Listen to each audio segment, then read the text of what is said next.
2020 ஆண்டின் 10ஆம் மாதத்தின் 2ஆம் ஞாயிற்றுக்கிழமையின் 4ஆம் வழிபாட்டுக்கு வந்திருக்கிற உங்கள் எல்லோரையும் ஆண்டவர் இயேசு கிறிஸ்துவின் இனிய திருப்பெயரில் வாழ்த்தி வரவேற்கிறோம். நாம் அனைவரும் எழுந்து நிற்போம். கடவுள் நம்மோடு இருக்கிறார், நம்மிடையே அசைவாடுகிறார் என்கிற உணர்வோடு ஜீவனுள்ள தேவனே ஆவியே வாரும் என்ற பாடலை பாடுவோம்.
அன்பு நிறைந்த பரமபிதாவே, இந்த மாதத்தின் 2வது ஞாயிற்றுக்கிழமையில 4வது ஆராதனை பங்கு பெறும்படியாக எங்களை அழைத்து வந்தமைக்காய் ஸ்தோத்திரிக்கிறோம்.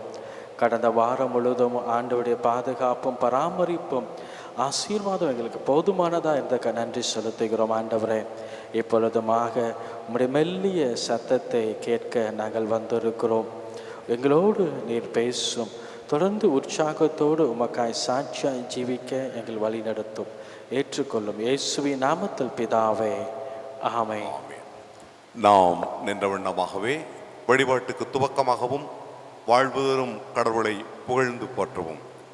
பாமாலைகளில் முதலாவது பாடல், ஆத்மமே உன் ஆண்டவரின் திருப்பாதம் பணிந்து என்ற பாடலை இணைந்து பாடுவோம்.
நாம் நின்று கொண்டிருக்க இரண்டாவது ஆராதனை முறையை நாம் பின்பற்றுவோம், துதி செலுத்துவோம். நாம் கடவுளை தொழுவோம். கடவுள் ஆவியாய் இருக்கிறார். அவரை தொழுது கொள்வர்கள் ஆவியோடும் உண்மையோடும் அவரை தொழுது கொள்ள வேண்டும். நம்முடைய பிதாவாகிய கடவுளாலும் கர்த்தராகிய இயேசு கிறிஸ்துவினாலும் உங்களுக்கு கிருபையும் சமாதானம் உண்டாவதாக. இது கர்த்தர் உண்டு பண்ணினால் இதிலே களி கூர்ந்து மகிழ கடவோம். கடவுள் ஒளியாய் இருக்கிறார். அவரில் எவ்வளவேனும் இருளில்லை. அவர் ஒளியில் இருக்கிறது போல நாமும் ஒளியிலே நடந்தால் ஒருவர் ஐக்கியப்பட்டிருப்போம். அவருடைய குமாரனாகிய இயேசு கிறிஸ்துவின் இரத்தம் சகல பாவங்களை நீக்கி நம்மை சுத்திகரிக்கும்.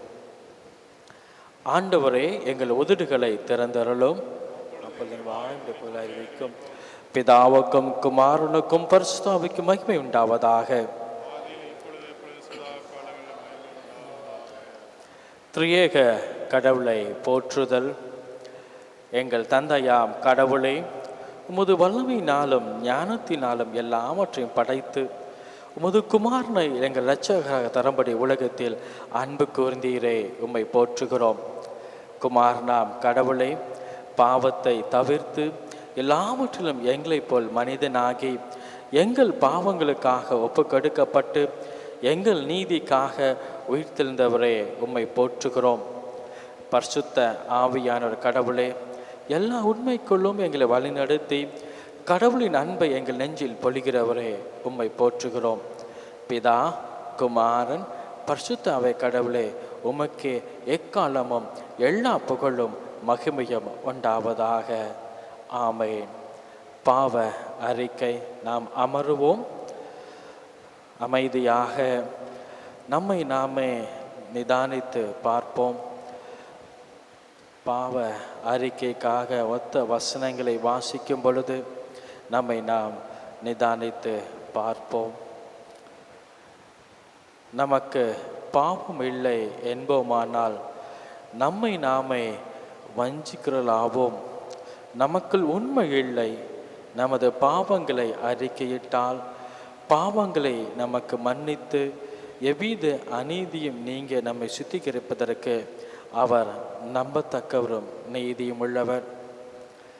நான் எழுந்து என் தகப்பனிடத்திற்கு போய், தகப்பனை, பரத்துக்கு விரோதமாகவும் உமது பார்வையிலும் பாவம் செய்தேன். இனி உடைய மகன் என்று சொல்லப்படுவதற்கு நான் பாத்திரன் அல்ல. உம்முடைய கூலிக்காரில் ஒருவனாக என்னை வைத்து கொள்ளும் என்பேன். கடவுளுடைய ராஜ்யம் சமீபத்திருக்கிறது.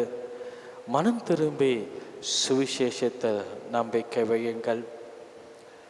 நமது பலவீனங்களுக்காக பரிதபிக்க முடியாத பிரதான ஆசிரியர் நமக்கிராமல் நம்மை போல் சோதிக்கப்பட்டும் பாவமில்லாத பிரதான ஆசிரியர் நமக்கு இருக்கிறார். மௌனமாக ஆவியானவர் சந்நிதியில் நம்மை நாம் ஆலோசனை செய்து பார்ப்போம். ஆவியானவர் கிருபையாக நமக்கு ஒரு வாழ்க்கையை தந்திருக்கிறார். எத்தனையோ பேர் இந்த நாளை காணாமல் இருக்கிற சூழ்நிலையில் நாம் சமாதானத்தோடும் மன அமைதியோடும் ஆண்டோடைய சந்நிதியில் இருக்கிறோம். ஆண்டவருடைய அன்பை எண்ணி பார்த்து நம்முடைய பாவத்தை மனத்தாழ்மையாய் இரண்டாவது பாவ அறிக்கையின் வாயிலாக நாம் அறிக்கை செய்வோம். எங்கள் தந்தையா கடவுளே, நினைவினாலும் வார்த்தையினாலும் செய்கையினாலும் உமக்கு விரோதமாய் பாவம் செய்திருக்கிறோம். முழு மனதோடு நாங்கள் உம்மை நேசிக்கவில்லை. எங்களிடத்தில் நாங்கள் அன்புறது போல அயரிடத்தில் நாங்கள் அன்பு கூறவில்லை. எங்கள் மேல் இரக்கமாக இருக்க வேண்டிக் கொள்கிறோம்.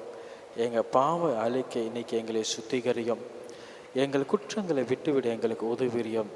எங்கள் ஆண்டவர் இயேசு கிறிஸ்துவின் மூலமாய் வேண்டிக் கொள்கிறோம் பிதாவே. ஆமென். சர்வ வல்லமையும் மிகுந்திருக்கவுள்ள ஆண்டவர் மன்னிப்பையும் பாவ நிவர்த்தியும் நமக்கு கட்டளையிட்டருளி வாழ்க்கையை சீர்படுத்துவதற்கான காலத்தையும் தமது தூய ஆவியரின் கிருபையையும் தேற்றுதலையும் தந்தல்வாராக. ஆமென். ஆண்டவரை துதியுங்கள். ஆண்டவர் நாமம் துதிக்கப்படுவதாக. அமருங்கள், திருமறை பாடங்கள் வாசிக்க கேட்போம். வாசிக்கும்படியாக கொடுக்கப்பட்டுள்ள திருமறை பகுதி மல்கியா 3வது அதிகாரம் வசனங்கள் 6 தொடங்கி 12 வரை. மல்கியா 3ஆம் அதிகாரம் வசனங்கள் 6 துவங்கி. நான் கர்த்தர், நான் மாறாதவர். ஆகையால் யாக்கோபின் புத்திரராகிய நீங்கள் நிர்மூலமாகவில்லை. நீங்கள் உங்கள் பிதாக்களின் நாட்கள் தொடங்கி என் கட்டளைகளை கை கொள்ளாமல் அவைகளை விட்டு விலகி போனீர்கள். என்னிடத்திற்கு திரும்புங்கள், அப்பொழுது உங்களிடத்திற்கு திரும்புவேன் என்று சேனைகளின் கர்த்தர் சொல்லுகிறார். நாங்கள் எந்த விஷயத்தில் திரும்ப வேண்டும் என்கிறீர்கள்? மனுஷன் தேவனை வஞ்சிக்கலாமா? நீங்களோ என்னை வஞ்சிக்கிறீர்கள். எதிலே உம்மை வஞ்சித்தோம் என்கிறீர்கள்? தசமபாகத்திலும் காணிக்கையிலும் தானே. நீங்கள் சபிக்கப்பட்டவர்கள். ஜனத்தாராகிய நீங்கள் எல்லோரும் என்னை வஞ்சித்தீர்கள். என் ஆலயத்தில் ஆகாரம் உண்டாயிருக்கும்படி தசமபாகங்களை எல்லாம் பண்டகசாலையிலே கொண்டு வாருங்கள். அப்பொழுது நான் வானத்தின் பலகணிகளை திறந்து இடம் கொள்ளாமல் போகும் மட்டும் உங்கள் மேல் ஆசீர்வாதத்தை வருஷிக்கப்படுவேன் என்று, அதனாலே என்னை சோதித்து பாருங்கள் என்று சேனைகளின் கர்த்தர் சொல்லுகிறார். பூமியின் கனிகளை பட்சித்து போடுகிறவைகளை உங்கள் நிமித்தம் கண்டிப்பேன். அவைகள் உங்கள் நிலத்தின் பலனை அளிப்பதில்லை. வெளியிலுள்ள திராட்சை கொடி பலமில்லாமல் போவதுமில்லை என்று சேனைகளின் கர்த்தர் சொல்லுகிறார். அப்பொழுது எல்லா ஜாதிகளும் உங்களை பாக்கியவான்கள் என்பார்கள். தேசம் விரும்பப்படத்தக்கதாயிருக்கும் என்று சேனைகளின் கர்த்தர் சொல்லுகிறார். வாசிக்கும்படியாக கொடுக்கப்பட்ட 1ஆம் வேத பகுதி வாசித்து முடித்தாயிற்று. தேவனே, உமக்கே தோத்திரம் உண்டாவதாக. வாசிக்கப்பட வேண்டிய 2ஆம் வேத பாடம் எபேசியர் 2ஆம் அதிகாரம் 1 முதல் 10 வரை. எபேசியர் 2ஆம் அதிகாரம் 1 முதல் 10 வரை. அக்கிரமங்களினாலும் பாவங்களினாலும் மரித்தவர்களாயிருந்த உங்களை உயிர்ப்பித்தார். அவைகளில் நீங்கள் முற்காலத்திலே இவ்வுலக வழக்கத்திற்கேற்றபடியாகவும் கீழ்ப்படியாமையின் பிள்ளைகளிடத்தில் இப்பொழுது கிரியை செய்கிற ஆகாயத்து அதிகார பிரபுவாகிய ஆவிக்கேற்றபடியாகவும் நடந்து கொண்டீர்கள். அவர்களுக்குள்ளே நாம் எல்லாரும் முற்காலத்திலே நமது மாம்ச இச்சையின்படியே நடந்து நமது மாம்சமும் மனசும் விரும்பினவைகளை செய்து சுபாவத்தினாலே மற்றவர்களைப் போல கோபாக்கினையின் பிள்ளைகளாயிருந்தோம். தேவனோ இரக்கத்தில் ஐஸ்வர்யமுள்ளவராய் நம்மில் அன்பு கூர்ந்த தம்முடைய மிகுந்த அன்பினாலே அக்கிரமங்களில் மறுத்தவர்களாயிருந்த நம்மை கிறிஸ்துவுடனே கூட உயிர்ப்பித்தார். கிருபையினாலே ரட்சிக்கப்பட்டீர்கள்.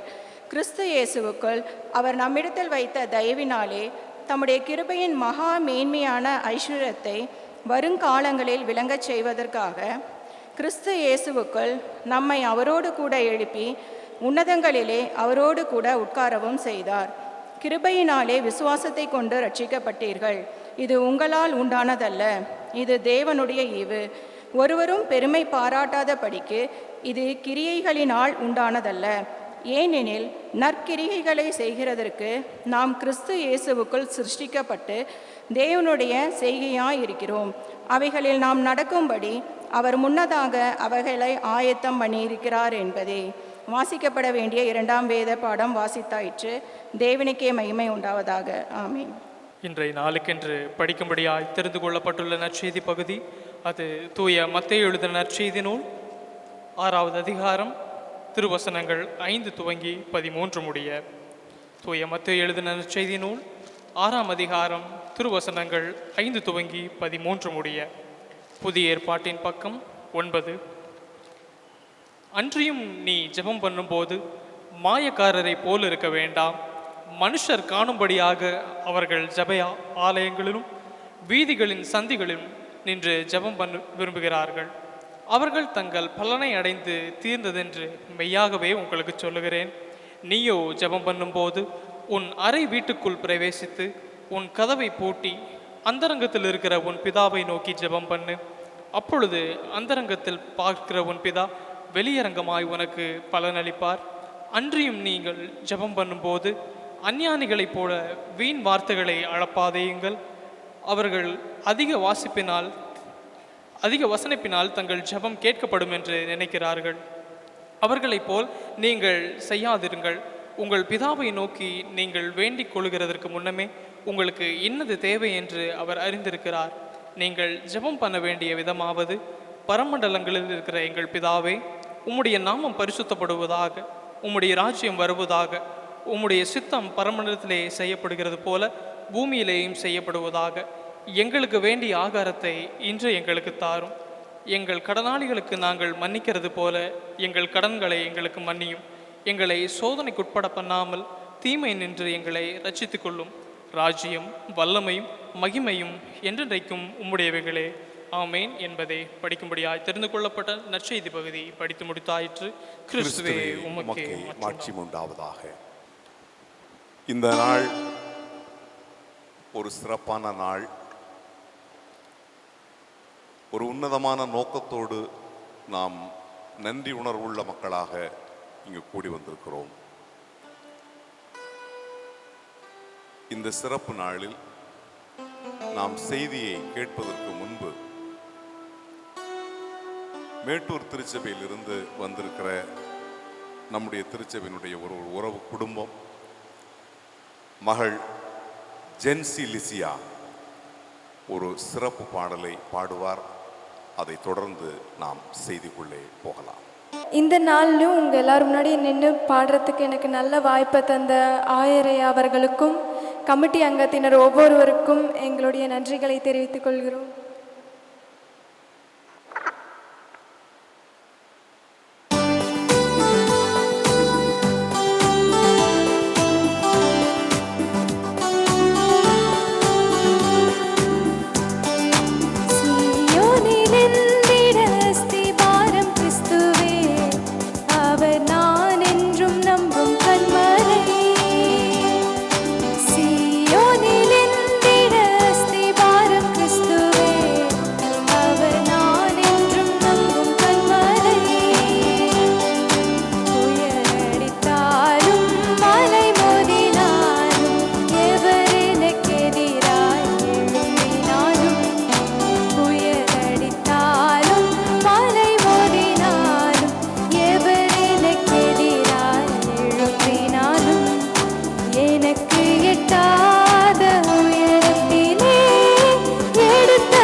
இரக்கம் நிறைந்த ஆண்டவரே,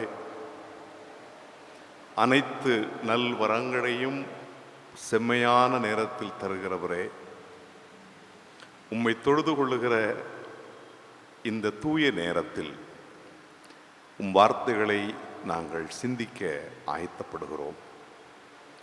உம் வார்த்தைகளை புரிந்து கொள்ளும் அறிவோ ஞானமோ எங்களுக்கு இல்லை. எங்களது இயலாமைகளையும் எங்களது குறைவுகளையும் உணர்கிறோம். ஆனாலும் உம்முடைய தூய ஆவியரின் துணை இருப்பினால் உம் வார்த்தைகளின் ஆழங்களை பார்க்கும்படி எங்கள் கண்களை திறந்தருளும். எங்கள் கண்மலையும் மீட்பருமாகிய கர்த்தாவே, இப்பொழுது என் வாயின் வார்த்தைகளும் இங்கு குழுமியிருக்கிற எங்கள் எல்லாருடைய இதயத்து நினைவுகளும் உம்முடைய தூய திருமுன்னிலையில் ஏற்புடையதாய் இருப்பதாக. ஆமென். ஆண்டவர் இயேசு கிறிஸ்துவுக்குள் அன்பு நிறைந்த பிரஃப் திருச்சபையின் இறைமக்களே, விசுவாச உறவுகளே, கிறிஸ்தவ சொந்தங்களே, மீண்டும் இந்த வழிபாட்டில் நாம் இணைந்து கடவுளை வழிபட வாய்ப்பளித்த கடவுளுக்கு நன்றி சொல்லுவோம். திருச்சபையின் சார்பாக இந்த வழிபாட்டில் பங்கேற்றிருக்கிற உங்கள் ஒவ்வொருவரையும் வாழ்த்தி காலை வணக்கத்தோடு வரவேற்கிறேன். சென்ற வாரம் தசமபாக ஆயத்தம் என்கிற வழிபாட்டினுடைய செய்தியை தொடர்ந்து இந்த நாளின் செய்தி அமைந்திருக்கும். தசமபாகம் செலுத்துகிற மரபு சமய மரபாக்கப்பட்டு அது சட்டமாக்கப்பட்டு மரபு வழியாக மக்களால் பின்பற்றப்பட்ட அந்த வரலாற்றை எல்லாம் நாம் சென்ற வாரத்திலே பார்த்தோம். ஆனால் திருமறை எழுதப்பட்ட காலத்தில் அல்லது தசமபாகம் செலுத்துகிற மரபு இஸ்ரேலின் சமய வடிவத்துக்குள் வந்த காலத்தில் அந்த மக்களுடைய வாழ்க்கை முறை என்பது வேறு, அவர்கள் செய்த தொழில் என்பது வேறு, அவர்களுடைய பழக்க வழக்கங்களும் கலாச்சாரங்களும் வேறு. 21ஆம் நூற்றாண்டில் கிறிஸ்தவர்களாக வாழ்ந்து கொண்டிருக்கும் நீங்களும் நானும் வாழுகிற சமூக சூழல் வேறு, நம்முடைய வாழ்க்கை முறை வேறு, நம்முடைய உணவு பழக்கம் வேறு, நம்முடைய கலாச்சாரங்கள் வேறு. இந்த இடைவெளிகள் உண்டு. ஆனாலும் இந்த 21ஆம் நூற்றாண்டில் கிறிஸ்தவர்களாக வாழ்கிற நமக்கு இந்த தசமபாகத்தை எப்படி புரிந்து கொள்வது, இந்த தசமபாகத்தை எப்படி ஏற்றுக்கொள்வது, திருமறை சார்ந்து இன்றைய சூழலோடு இணைத்து இந்த தசமபாகத்தை நாம் புரிந்து கொள்ள வேண்டும் என்பதற்காக 3 குறிப்புகளை உங்களுக்கு முன்பாக நான் வைக்க விரும்புகிறேன். 1, தசமபாகம் நாம் கடவுளின் ஆளுகையை ஏற்றுக்கொண்டதற்கான அடையாளம். Tithe is a sign of accepting God's reign, God's ruling.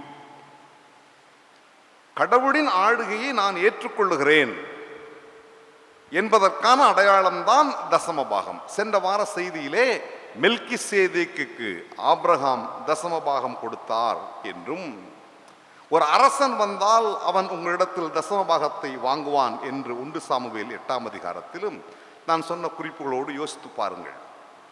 ஆக இந்த கடவுளின் ஆளுகையை நாம் ஏற்றுக்கொள்ளுகிறோம் என்றால் அதன் அடையாளம், நான் கடவுள் எனக்கு தருகிற நன்மைகளில் 10இல் 1 கடவுளுக்கு தருகிறேன். கடவுளின் ஆளுகை மல்கூத் என்கிற ஒரு அரேமிய சொல், யாவே மாலக் என்கிற ஒரு எபிரேய சொல். இந்த 2 சொற்களும் திருமறையில் பல இடங்களில் வருகிறது. இந்த 2 சொற்களின் பொருள் என்னவென்றால், கடவுள் ஆளுகை செய்கிறார், கர்த்தர் ராஜரீகம் பண்ணுகிறார், பூமியின் கடையெல்லை வரைக்கும் அவரது ஆட்சி இருக்கிறது. ஆகவே இந்த கடவுளின் ஆளுகை பற்றிய சிந்தனையும் கடவுளின் ஆளுகை பற்றிய பாடல்களும் நிறைய திருமறைக்குள் இடம் பெற்றிருக்கிறது. குறிப்பாக சியோன் மலை திருப்பாடல்கள் அனைத்துமே கடவுளின் ஆளுகையை பற்றி பேசுகிற பாடல்கள். மகள் ஜென்சி பாடின பாடல் சியோன் மலை அந்த சீயோன் மலை என்கிற வார்த்தை எங்கெல்லாம் வருகிறதோ அங்கே கடவுள் இருக்கிறார், அங்கே கடவுள் இருந்து மக்களை அரசாடுகிறார் என்கிற நம்பிக்கை. சங்கீதம் 47, சங்கீதம் 93, சங்கீதம் 97 போன்ற பல பாடல்கள் கடவுளின் ஆளுகையை பற்றி பேசுகிற பாடல்கள். கால நகர்விலே அரசமைந்த காலம் உருவான போது, குறிப்பாக தாவீதின் மரபு துவங்கின பொழுது, மக்கள் இந்த நம்பிக்கையை எப்படி புரிந்து கொண்டார்கள் என்றால், கடவுள்தான் நமக்கு அரசர், கடவுளின் பணியாளாக நின்று தாவீது நம்மை ஆளுகிறான்.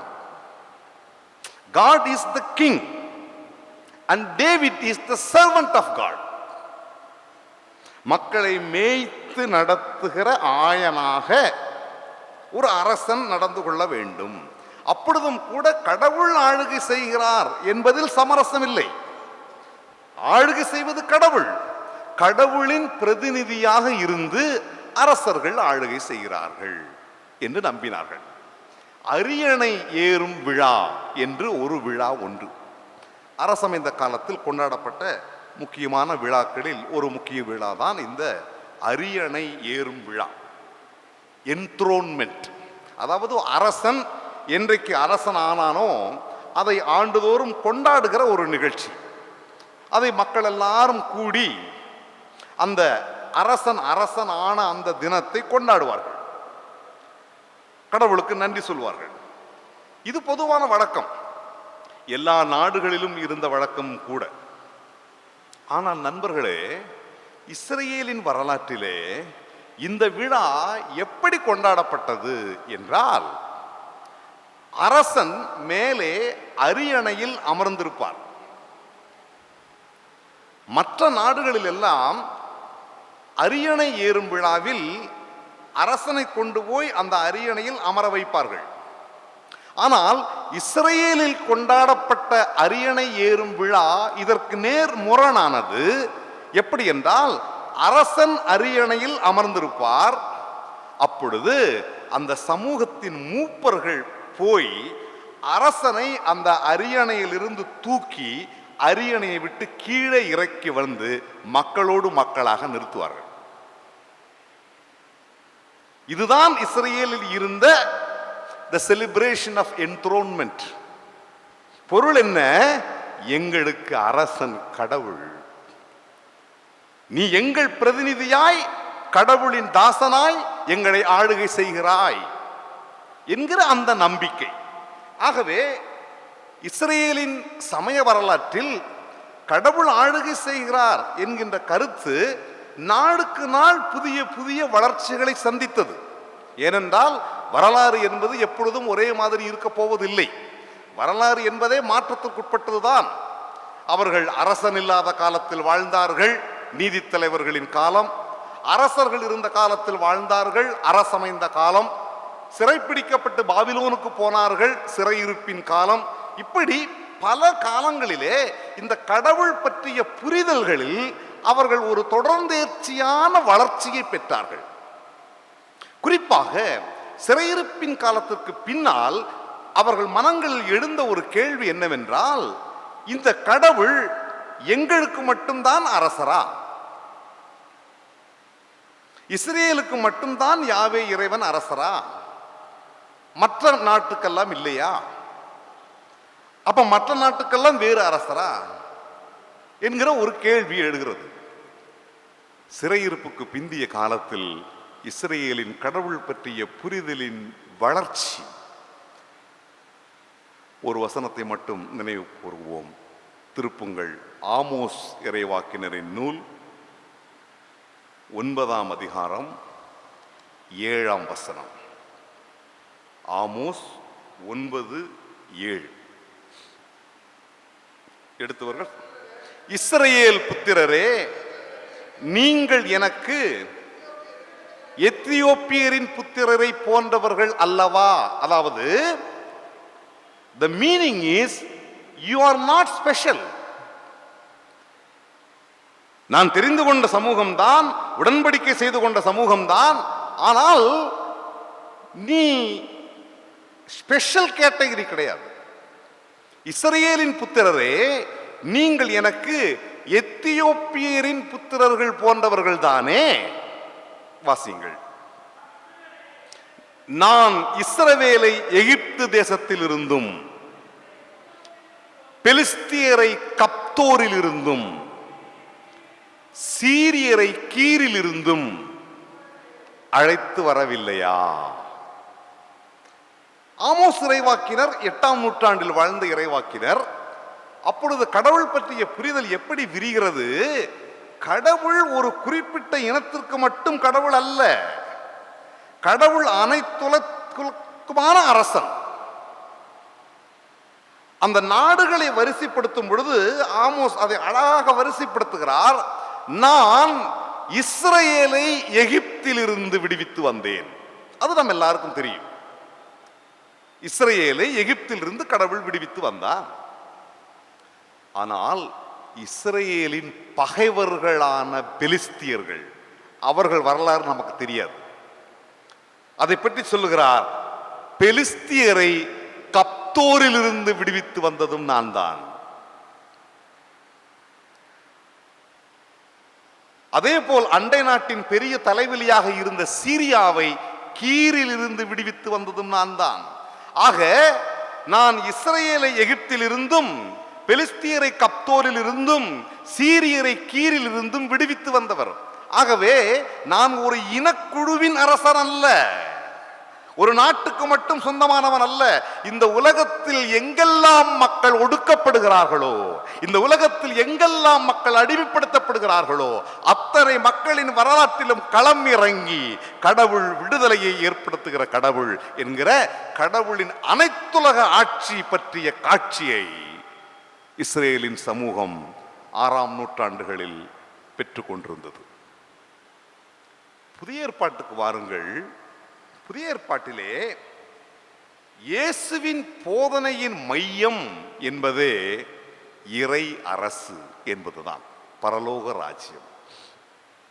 அவர் தன்னுடைய ஊழியத்தை ஆரம்பிக்கும் பொழுதே மார்க் 1ஆம் அதிகாரம் 14-15 வசனங்களிலே, காலம் நிறைவேறிவிட்டது, மனம் திரும்புங்கள், பரலோக ராஜ்யம் நெருங்கி வந்து விட்டது, repent, time is fulfilled, the kingdom of God is at hand. கடவுளின் ஆளுகை நெருங்கி வந்துவிட்டது. இந்த உலகத்தில் அவர் பொது வாழ்வில் ஈடுபட்ட காலங்களில் எல்லா இடத்திலும் போய் பேசின செய்தியே இந்த கடவுளின் ஆளுகையை பற்றிய செய்தி மட்டும்தான். லூக்கா 8ஆம் அதிகாரம் 1ஆம் வசனத்தை வாசிங்கள்.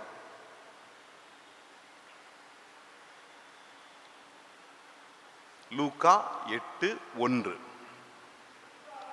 பின்பு அவர் பட்டணங்கள் தோறும் கிராமங்கள் தோறும் பிரயாணம் பண்ணி கடவுளுடைய ராஜ்யத்தை பற்றிய நற்செய்தியை அறிவித்தார். So the total message of Jesus Christ is the kingdom of God. கடவுளின் நற்செய்தியை, கடவுளின் ஆட்சி, அதுதான் நற்செய்தி. அந்த கடவுளின் ஆளுகை வர வேண்டும். அந்த கடவுளின் ஆளுகையின் தன்மை எப்படிப்பட்டது என்பதை எல்லா இடத்திற்கும் போய் சொன்னார். நகரங்களுக்கு போனார், கிராமங்களுக்கு போனார், சிற்றூர்களுக்கு போனார், எல்லா இடங்களிலும் போய் கடவுளின் ஆளுகையை பற்றி பேசினார். தன் சீடர்களை அழைத்து ஜெபிக்க சொல்லிக் கொடுத்தார். நாம் இன்றைக்கு படிக்க கேட்ட 3ஆம் திருமுறை பாடம் மத்தேயு 6ஆம் அதிகாரத்திலே அந்த பரமண்டல ஜெபம், அந்த ஜெபத்திலே ஒரு வார்த்தையை இயேசு சொல்லிக் கொடுக்கிறார், உம்முடைய ராஜ்யம் வருவதாக. தை கிங்டம் கம், உம்முடைய அரசு வரட்டும். ஏனென்றால் இப்பொழுது இங்கு நடந்து கொண்டிருக்கிற ரோமர்களின் காட்டாட்சி, ஆதிக்க ஆளுகை, அடக்குமுறை ஆட்சி முறை, அச்சுறுத்தல்கள், ஆயுத பயன்பாடுகள், மக்கள் நிம்மதி இழந்து சமாதானத்தை இழந்து பயந்து பயந்து வாழ்ந்து கொண்டிருக்கிற ஆட்சி நடந்து கொண்டிருக்கிற இந்த வேளையில் இதற்கு நேர் எதிரான கடவுளின் ஆளுகை. இந்த கடவுளின் ஆளுகையின் தன்மை என்ன? அன்பு, சமாதானம், நம்பிக்கை, பொறுப்பு, உறவு, பகிர்வு, தோழமை, மன்னிப்பு, ஏற்றுக்கொள்ளுதல், நட்பு. இவையெல்லாம் கடவுளின் ஆளுகையில் இருக்கின்ற தன்மைகள். These are all the values of the kingdom of God. அப்படிப்பட்ட கடவுளின் ஆளுகை வரப்போகிறது. அந்த ஆளுகைக்கு தயாராகுங்கள் என்று மக்களை கடவுளின் ஆளுகைக்காக ஆயத்தம் பண்ணினார். ஒரு கூட்டத்தை ஆயத்தம் பண்ணினார், திரளான மக்களை ஆயத்தம் பண்ணினார். அவருக்கு 12 சீடர்கள் மட்டுமல்ல, அதை தாண்டியும் பல சீடர்கள் இருந்தார்கள். இதே லூக்கா நற்செய்தி நூலிலே 10ஆம் அதிகாரத்தில் இயேசு வேறு 70 சீடர்களை தெரிவு செய்கிறார். தெரிவு செய்து தான் எருசலேமுக்கு போவதற்கு முன்பு 2 பேராக அந்த கிராமங்களுக்கு அனுப்புகிறார். 8ஆம் அதிகாரம் 1ஆம் வசனத்தை மட்டும் வாசிங்கள். லூக் 8:1. பின்பு அவர் பண்ணி லூக்கா 10:1. இவைகளுக்கு பின்பு வேறே 70 பேரை தெரிவு செய்து சகல பட்டணங்களுக்கும் இடங்களுக்கும் தமக்கு முன்னே அனுப்பினார். என்ன சொல்லி அனுப்பினார்? நீங்கள் போங்கள், இந்த கடவுளின் ஆளுகையை பற்றி பேசுங்கள், நோயுற்றவர்களை குணப்படுத்துங்கள், கடவுளின் ஆளுகை நெருங்கி வந்து விட்டது என்கிற நம்பிக்கையை மக்கள் மனங்களில் விதையுங்கள், கடவுளின் ஆளுகைக்காக ஆயத்தப்படுத்துங்கள் என்று சொல்லி இந்த 70 பேரையும் ஊருக்குள்ளே அனுப்புகிறார். அவர்கள் எல்லாரும் போகிறார்கள், போய் திரும்பி வருகிறார்கள். திரும்பி வந்து இயேசுவிடத்திலே சொல்லுகிறார்கள், அதே 10ஆம் அதிகாரம் 17ஆம் வசனம் 18ஆம் வசனம் இரண்டையும் சேர்த்து வாசிங்கள். பின்பு அந்த 70 பேரும் திரும்பி வந்து, ஆண்டவரே, உம்முடைய நாமத்தினாலே பிசாசுகளை எங்களுக்கு கீழ்ப்படுகிறது என்றார்கள். அவர்களை அவர் நோக்கி, சாத்தான் மின்னலைப் போல வானத்திலிருந்து விழுகிறதை காண்கிறேன். இவ்வளவு காலம், வானம் என்றால் அதிகாரம், மேல் இருப்பவர். இவ்வளவு காலம் இந்த சாத்தான் அதிகாரத்தை கையில் வைத்துக் கொண்டு தனது தீய ஆட்சியை, உலகெங்கும் அநீதியின் ஆட்சியை நடப்பித்துக் கொண்டிருந்தான். ஆனால் இப்பொழுது அந்த வலிமை மிக்கவனாக கருதப்பட்ட, எதிர்க்க முடியாதவனாக கருதப்பட்ட, அநீதியின் உச்ச வடிவமான, பொய்யனும் பொய்யுக்கு பிதாவுமான அந்த சாத்தான் இப்பொழுது வானத்திலிருந்து மின்னலைப் போல் கீழே விழக் காண்கிறேன். சாத்தானின் ஆட்சியின் வீழ்ச்சி, கடவுளின் ஆட்சியின் எழுச்சி. இந்த அநீதியின் ஆட்சி எப்பொழுது விழுகிறதோ அப்பொழுது நீதியின் ஆட்சி துளிர்க்கும். அப்படி ஒரு வரலாற்று திருப்பம் வர வேண்டும், அப்படி ஒரு மாற்றம் வர வேண்டும் என்கிற ஒரு கனவோடு, லட்சியத்தோடு தன் வாழ்க்கையும் தன்னை நம்பினவர்கள் வாழ்க்கையும் மாற்றி இறை அரசின் இலக்கை நிர்ணயித்தார். பெருமளவுக்கு கிறிஸ்தவ மரபில் வாழ்ந்து கொண்டிருக்கும் நாம் எல்லாருமே பரலோக ராஜ்யம் என்று சொன்ன உடனே அது மரணத்துக்கு பிறகு மறு உலகம் என்று மட்டும் நம்புகிறோம். அதுவும் உண்மை. மரணத்திற்கு பிறகும் ஒரு நித்திய வாழ்வு, கடவுளின் ஆளுகை உண்டு என்பது உண்மை. ஆனால் இயேசு அந்த இறை அரசின் தன்மையின் முன் சுவையை இந்த உலகத்தில் ஏற்படுத்துவதற்காகவே திருச்சபையை ஏற்படுத்தினார். This is the foretaste of the kingdom of God. இங்கேயும் அதை செய்ய வேண்டும். பரலோக ராஜ்யம் நம் நடுவே இருக்கிறது. கடவுளின் விரல்களால் நான் பேய்களை துரத்துகிறேன் என்றால் கடவுளின் ஆளுகை நம்மிடையே இருக்கிறதல்லவா? லூக்கா 11ஆம் அதிகாரம். ஆக இந்த பரலோக ராஜ்யம், இறை ஆளுகை என்பதை நிகழ்காலத்திலும் வரும் காலத்திலும் இணைத்து புரிந்து கொள்ள வேண்டும். ஆக அந்த கடவுளின் ஆளுகையை நான் ஏற்கிறேன் என்பதற்கு அடையாளமாக அவர் எனக்கு தந்தவற்றில் 10ல் ஒரு பகுதியை உமக்கு தருகிறேன். So tithe is a sign of accepting God's kingdom. ஒன்று. இரண்டாவது, தசமபாகம் என்பது நன்றி உணர்வின் அடையாளம். நன்றி உணர்வின் அடையாளம். கடவுள் இந்த உலகத்தை படைத்த பொழுது, இந்த உயிரினங்களை படைத்த பொழுது ஒரு பொது ஒழுங்கை நிர்மாணித்தார். ஒரு பொது ஒழுங்கு. When God was created the entire universe, he created with a common discipline. ஒரு பொது ஒழுங்கு. என்ன பொது ஒழுங்கு? இங்கு வாழுகின்ற உயிர்கள் அனைத்தும் ஒன்றை ஒன்று சார்ந்துதான் வாழ முடியும் என்கிற சார்பு நிலை ஒழுங்கு. சார்பு நிலை ஒழுங்கு. A culture of mutual dependence. நீர், நிலம், காற்று, ஆகாயம், தாவரங்கள், பறவைகள், விலங்குகள், மனிதர்கள், உயிர் வாழ்வன, இது எதுவுமே தனியாக வாழ முடியாது. இது எதுவுமே தனியாக வாழ முடியாது. இவர்கள் எல்லாரும் சேர்ந்துதான் வாழ வேண்டும். கூட்டு வாழ்க்கை முறை, சார்பு வாழ்க்கை முறை. காற்று இல்லாமல் நான் வாழ முடியாது. சூரியன் இல்லாமல் செடி வளராது. நிலம் இல்லாமல் உற்பத்தி செய்ய முடியாது. நிலம் இல்லாமல் விலங்குகள் வாழ முடியாது.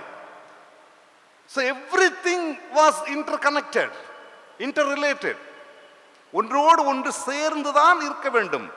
இந்த கூட்டு தன்மையோடு சார்பு வாழ்க்கையோடு தான் வாழ முடியும் என்கிற ஒரு பொது ஒழுங்கின் அடிப்படையில் கடவுள் இந்த உலகத்தை படைத்தார். மார்ட்டின் பூபர் என்கிற ஒரு பழைய ஏற்பாட்டு அறிஞர், ஒரு மிகப்பெரிய அறிஞர், அவருடைய ஒரு மேற்கோள், அவர் என்ன சொல்லுகிறார்? The whole message of the Bible can be contained in one word, and that word is relationship. உறவு. இந்த திருமறையினுடைய மொத்த செய்தி, இத்தனை புத்தகங்களை வைத்திருக்கிறோமே, இத்தனை புத்தகத்தின் மொத்த செய்தியின் ஒரு வரி உறவு. உறவு. இந்த உறவு காப்பாற்றப்பட வேண்டும். இந்த சார்பு நிலை வாழ்க்கையின் அடிப்படை என்னவென்றால், நாம் ஒருவரை ஒருவர் சார்ந்துதான் வாழ முடியும் என்றால் நாம் ஒருவருக்கொருவர் நன்றி உள்ளவர்களாக இருக்க வேண்டும் என்று பொருள். நான் காலையிலிருந்து தண்ணீர் குடிக்கிறேன், காற்றை சுவாசிக்கிறேன். அந்த நன்றி உணர்வை நான் நினைத்து பார்க்கிறேனா? ஒரு நாளுக்கு நாம் எத்தனை முறை மூச்செடுக்கிறோம்? அந்த காற்றை இயற்கையின் அருட்கொடையாக தந்த கடவுள் நமக்கு தந்திருக்கிறாரே, அந்த நன்றி உணர்வை நாம் உணர்கிறோமா? அதை நாம் உணர்வது இல்லை. ஏனென்றால் எங்கு இந்த நன்றி உணர்வு மங்கி போகிறதோ அங்கு படைப்புகள் வீழ்ச்சி அடையும், படைப்புகள் சிதைந்து போகும்.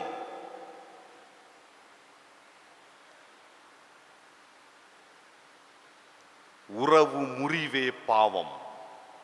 உறவு முறிவே பாவம். படைப்பனைத்தோடும் இருக்கிற உறவுக்குள் ஏற்படுகின்ற முறிவுகள் பாவங்களாகின்றன, மீறல்களாகின்றன. அதன் விளைவுகள் கேடுகளாய் மாறுகிறது. கொஞ்சம் யோசித்து பாருங்கள். இன்று நாம் சந்திக்கிற அத்தனை பிரச்சனைகளுக்கும் காரணம் என்ன?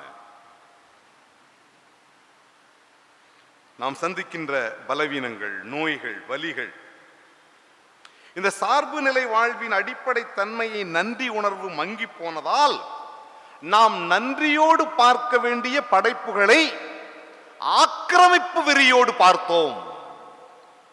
நன்றியோடு பாதுகாக்க வேண்டிய இயற்கையின் வளங்களை பாழ்படுத்தினோம். மண்ணை கெடுத்தோம், நீரை கெடுத்தோம், காற்றை கெடுத்தோம், ஆகாயத்தை கெடுத்தோம். இந்த இயற்கையின் உறவுக்குள் ஏற்பட்டிருக்கின்ற சிதைவுகள் கேடுகளை விளைவித்தன. உணவு முறை மாறி போயிற்று. இன்றைக்கு நாம் சாப்பிடுகிற உணவு முறை என்பது என்ன? விஷத்தை சாப்பிடுகிறோம், விஷத்தை சாப்பிடுகிறோம். விஷத்தை சாப்பிடுகிற ஒரு சமூகம் உருவாகும் என்று கற்பனை செய்து பார்க்க முடியுமா? நாம் சாப்பிடுகிற அத்தனை காய்கறிகளிலும் பயன்படுத்தப்படுகிற பூச்சிக்கொல்லி மருந்துகள், ரசாயன உரங்கள். ஒரு 100 ஆண்டுகளுக்கு முன்பு இருந்த மக்களுடைய ஆரோக்கியம் எப்படி இருந்தது? ஒரு 100 ஆண்டுகளுக்கு முன்பு வாழ்ந்த பெற்றோர்களுடைய இல்லற வாழ்க்கை எப்படி இருந்தது? ஒரு குடும்பத்திற்கு 10 குழந்தைகள், 15 குழந்தைகள் சர்வ சாதாரணமாக. இன்றைக்கு திருமணம் ஆகிற 5 தம்பதிகளில் ஒரு தம்பதிகளுக்கு குழந்தை இல்லை. ஏன்?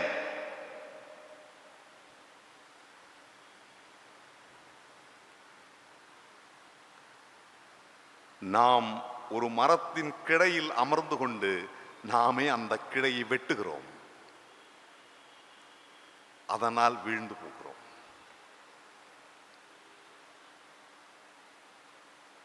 கொரோனா தொற்றின் புள்ளி விவரங்களை ஒவ்வொரு நாளும் நாம் பார்க்க பார்க்க மனம் பதபதைக்கிறது. உலகத்திலே இந்த நோயினால்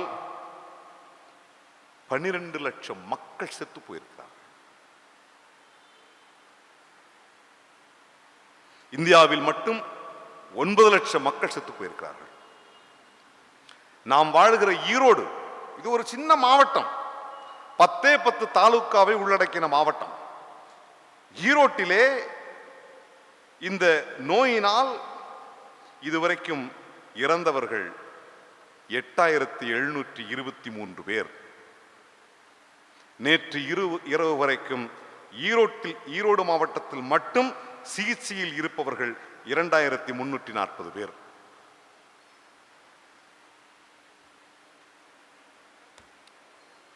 பாதிப்புக்காக வருந்துகிறோம்.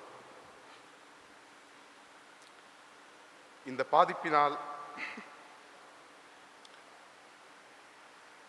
மரித்து போன குடும்பங்களை பார்த்து நாமும் பதறுகிறோம்.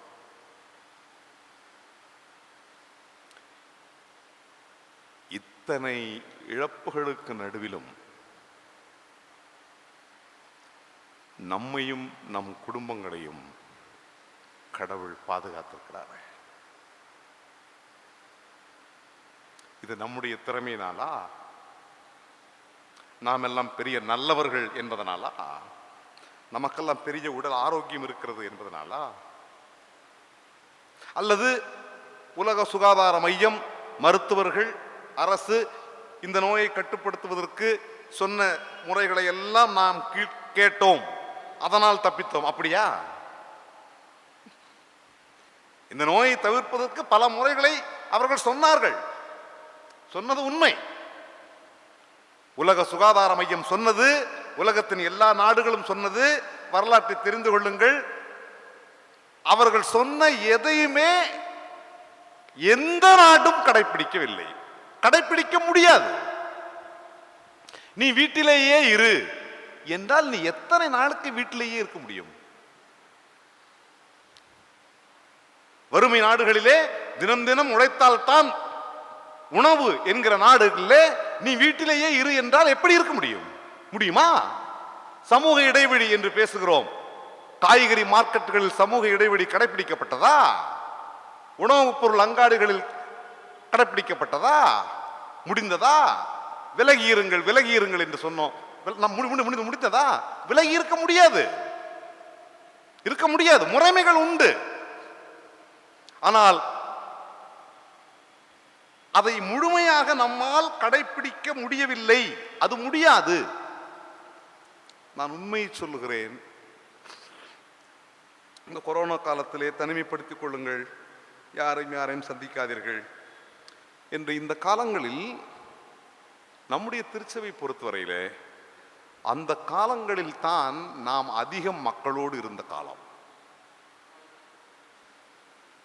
என்று நமக்கு தெரியும். இந்த ஊரிலே ஏழை எளிய மக்கள், நம்முடைய ஆலயத்திலே ஏழை எளிய மக்கள், வேலைக்கு போக முடியவில்லை என்றால் உணவில்லாத மக்கள், இவர்களுக்கு ஆலயம் ஆற்ற வேண்டிய பணியை செய்தாக வேண்டும் என்று உறுதி கொண்டு போதக சேகர குழுவில் ஒருமித்த கருத்தோடு நம்மால் இயன்ற உணவுப் பொருட்களை தினம் தினம் வழங்கினோம். மக்களோடு தான் இருந்தோம்,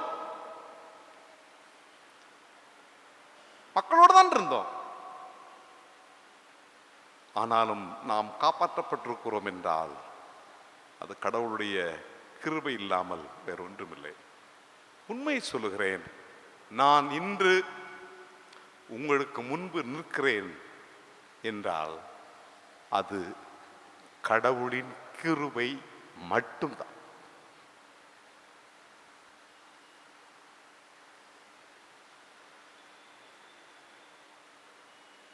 கடுமையான கட்டங்களில் எல்லாம் கடவுள் நம்மை எப்படியெல்லாம் பாதுகாத்திருக்கிறார். நம்முடைய பெற்றோர்களை பாதுகாத்திருக்கிறார், நம்முடைய குழந்தைகளை பாதுகாத்திருக்கிறார். கடவுளிடத்தில் எத்தனையோ நன்மைகளையும் கிருபைகளையும் ஆசைகளையும் பெற்றிருக்கிற நாம் எந்த அளவுக்கு கடவுளுக்கு நன்றி உள்ளவர்களாக இருக்கிறோம். தாவீதை பற்றி நமக்கு தெரியும். தாவீது ஆடு மேய்த்துக் கொண்டிருந்த ஒரு சிறுவன். கால நகரத்திலே தாவீது ஒரு பெரும் ராஜ்யத்தின் பேரரசனாக மாறுகிறார். இனி அந்த நாட்டில் தாவீதுக்கு மேல் ஒருவனும் இல்லை. ஒரு நாள் தாவீது உட்கார்ந்து யோசித்து பார்க்கிறார், கரவல் ஆடுகளுக்கு பின்னால் சுற்றித் திரிந்த என்னை கடவுள் இவ்வளவு உயரத்திற்கு தூக்கி கொண்டு வந்திருக்கிறாரே, கடவுளிடத்தில் நான் பெற்றுக்கொண்ட நன்மைகளுக்காக நான் என்னத்தை செலுத்துவேன்? நான் என்னத்தை செலுத்த முடியும்? எண்ணில் அடங்காத நன்மைகள், கணக்கு வைக்க முடியாத ஆசீர்வாதங்கள், சொல்லி முடியாத மேன்மைகளை எல்லாம் தந்த கடவுளுக்கு நான் எதைத்தான் செலுத்துவது? எப்படி எதை செலுத்துவது?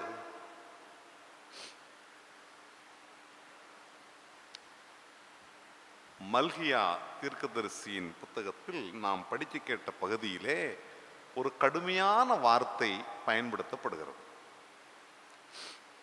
அது என்ன வார்த்தை? கடவுள் சொல்லுகிறார் மக்களை பார்த்து, நீங்கள் என்னை வஞ்சித்து விட்டீர்கள். 3ஆம் அதிகாரம் 8ஆம் வசனம் வாசிங்கள். மக்கள் கடவுளை வஞ்சிக்கலாமா? நீங்களும் என்னை வஞ்சித்தீர்கள். இந்த வஞ்சித்தல் என்கிற வார்த்தையினுடைய அடர்த்தி, அதன் பொருள் ஏமாற்றுவது. You have cheated me. என்னை ஏமாற்றி விட்டாய். எதிலே ஏமாற்றினாய்? தொடர்ந்து வாசியுங்கள். எதிலே உம்மை வஞ்சித்தோம்? தசம பாகத்திலும் காணிக்கைகளிலும் தானே. நீ நாடுகையை ஏற்றுக்கொண்டிருந்தால் நீ பெற்ற அனைத்திலிருந்தும் தசம பாகத்தையும் காணிக்கையும் எனக்கு தந்திருப்பாய். ஆனால் அதில் நீ என்னை வஞ்சித்து விட்டாய் என்று கடவுள், அதாவது படைப்பாளர் படைப்பை பார்த்து சொல்லுகிறாய், நீ என்னை வஞ்சித்து விட்டாய். நன்றி உணர்வை மறந்து விட்டாய். உன் பழைய வரலாற்றை மறந்து விட்டாய். நீ இன்றைய இருப்பு எப்படி வந்தது, இந்த இடத்திற்கு நான் எப்படி வந்தேன் என்பதை நீ மறந்து விட்டாய். அதை நினைவு கூர்ந்திருந்தால் நீ கடவுளுக்கு தர வேண்டியதை கடவுளுக்கு தந்திருப்பாய். என்னை வஞ்சித்து விட்டீர்கள். இந்த உலகத்திலே இருக்கிற எல்லா உயிர்களும் இயல்பாகவே நன்றி உணர்வு உள்ளவை. ரொம்ப அது யாரும் சொல்லித்தர வேண்டியதில்லை. நன்றி உணர்வு உள்ளவர். ஒரு சின்ன நாய்க்குட்டியை நீங்கள் தடவி கொடுங்கள், அது வாலை ஆட்டி தன் நன்றியை தெரிவிக்கும்.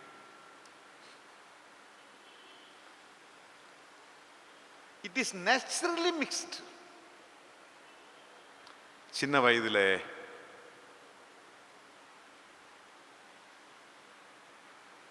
ஆறாவது 7வது வகுப்பு படித்த போது சங்க இலக்கியத்தின் ஒரு பாடல், அந்த பாடல் எனக்கு எப்போதுமே மறக்கவில்லை.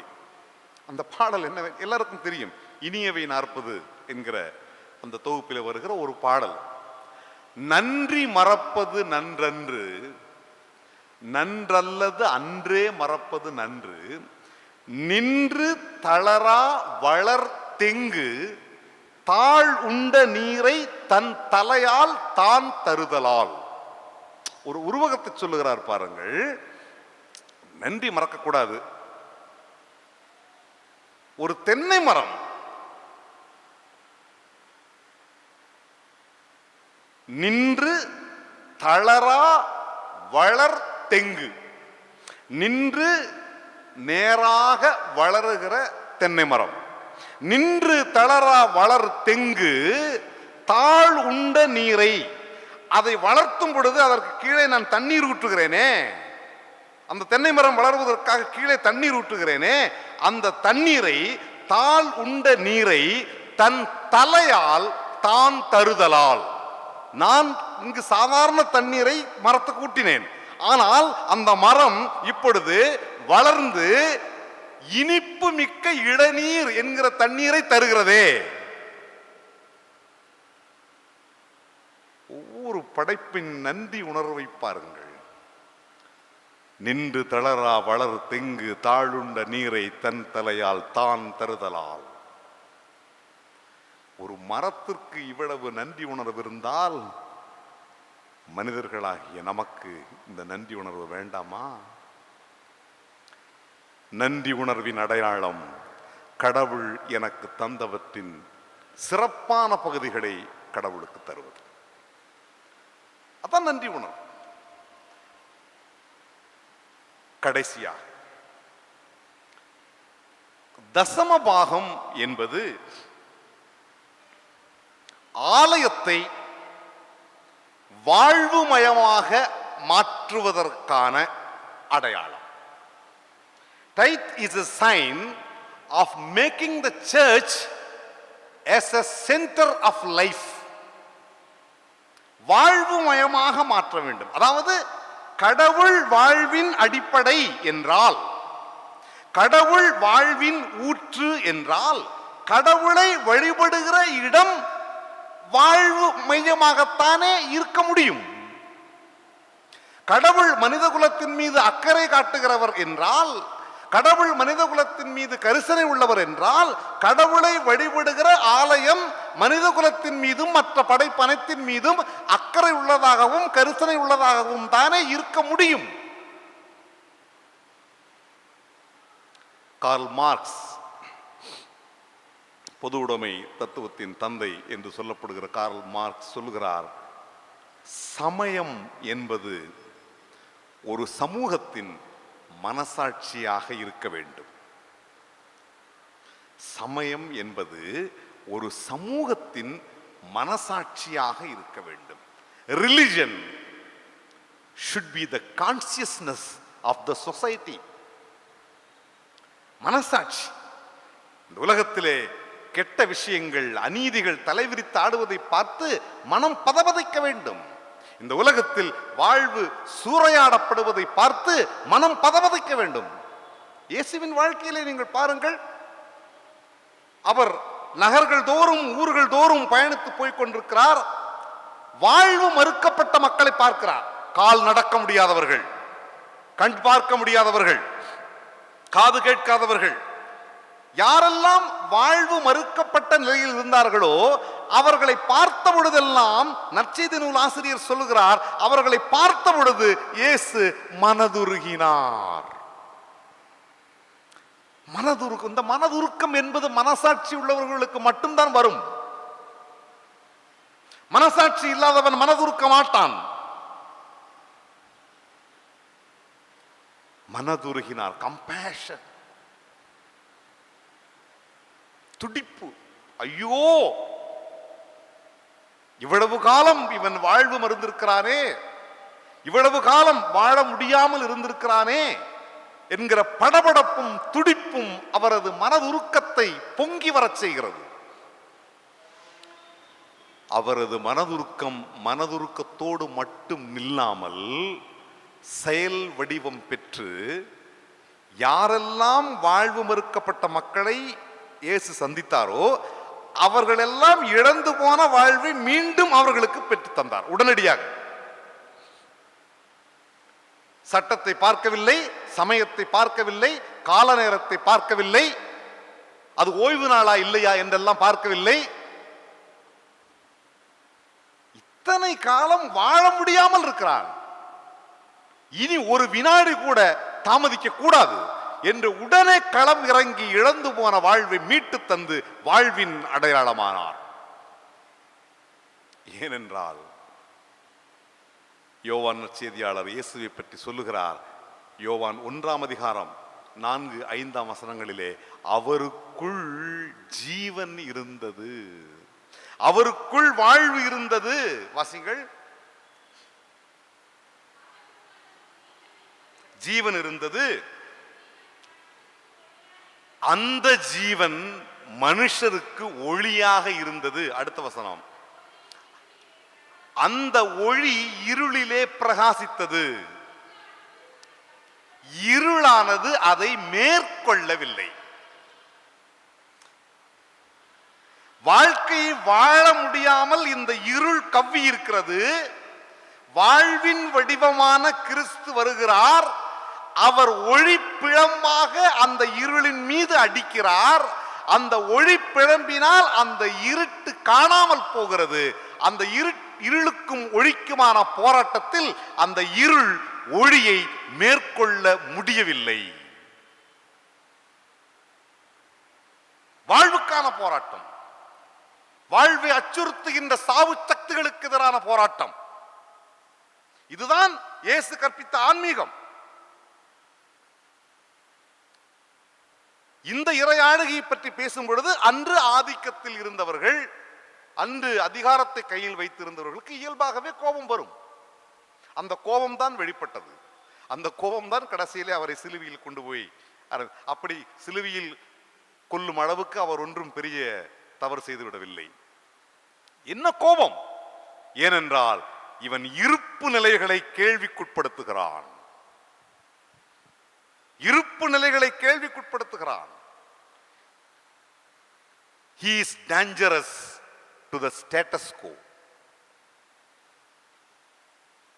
ஓய்வு நாள், தசமபாகம், உபவாசம், இவற்றுக்கெல்லாம் புதிய விளக்கங்களை சொல்லுகிறான். இவனை இப்படியே விட்டுவிட்டால் நிலைமை மாறிவிடும். ஆகவே அவருக்கு தொந்தரவு கொடுக்கிறார்கள். அவரை பின்தொடர்ந்த பெரும் கூட்ட மக்களுக்கு தொந்தரவு கொடுக்கிறார்கள், அச்சுறுத்துகிறார்கள். அச்சுறுத்துவது என்பது அதிகாரத்தில் இருப்பவர்கள் எப்பொழுதும் செய்வது. அதிகாரத்தில் இருப்பவர்கள் அச்சுறுத்தாவிட்டால் தங்கள் அதிகாரத்தில் இருக்கிறோம் என்பதை மறந்து விடுவார்கள். ஆகவே தங்கள் அதிகாரத்தை தக்க வைக்க வேண்டும் என்றால் அச்சுறுத்தல் ஆக வேண்டும். அப்படிப்பட்ட அச்சுறுத்தல் இயேசுவின் பின்னால் வந்த திரளான கூட்ட மக்களுக்கு வந்தது. அப்பொழுது அந்த திரளான கூட்ட மக்களின் பலர், ஐயோ இது ஆபத்தான வழியாக இருக்கிறது போல் இருக்கிறது, இது கடினமான போதனை என்று அநேகர் இயேசுவை விட்டுவிட்டு பின்மாறி போய்விட்டார்கள். யோவான் நற்செய்தி நூல் 6:67-68 அப்பொழுது இயேசு 12 நோக்கி, அந்த நிறைய பேர் போய்விட்டார்கள், இந்த 12 சீடர்களை அழைத்து சொல்லுகிறார், நீங்களும் போய்விட மனதாய் இருக்கிறீர்களோ? நீங்களும் போக போறீங்களா? 3.5 ஆண்டுகள் என்னோடு இருந்தவர்கள், என் போதனையை கேட்டவர்கள், நான் செய்ததை பார்த்தவர்கள், என்னோடு உண்டு உறங்கி 3.5 ஆண்டுகள் ஒன்றாய் வாழ்ந்த நீங்களும் என்னை விட்டு போய்விட போகிறீர்களா என்று கேட்கிறார். அடுத்த வசனம் சொல்லுகிறது, சீமோன் பேதுரு அவருக்கு பிரயுத்தரமாக, ஆண்டவரே, யாரிடத்தில் நாங்கள் போவோம்? நிலை வாழ்வின் வசனங்கள் உம்மிடத்தில் உண்டே, வாழ்வு தரும் வார்த்தைகள் உம்மிடத்தில் உண்டே. இதை விட்டுவிட்டு நாங்கள் எங்கே போக முடியும்? வாழ்வு தரும் வார்த்தைகள் உம்மிடத்தில் உண்டு. அந்த இயேசுவை பின்பற்றுகிற திருச்சபை வாழ்வு தரும் அமைப்பாக மாற வேண்டும், வாழ்வின் மையமாக மாற வேண்டும். வெறும் வழிபாட்டு தலங்கள் அல்ல, வாழ்வின் தளங்கள். வெறும் தொழுகை மன்றங்கள் அல்ல, மக்களுக்கான நம்பிக்கையின் நாற்றாங்கால்கள். மல்கியா அந்த தசமபாகத்தை பற்றி பேசுகிறார், உண்மைதான். எதற்காக பேசுகிறார்? அதே மல்கியா 3ஆம் அதிகாரம் 10ஆம் வசனத்தை வாசியுங்கள்.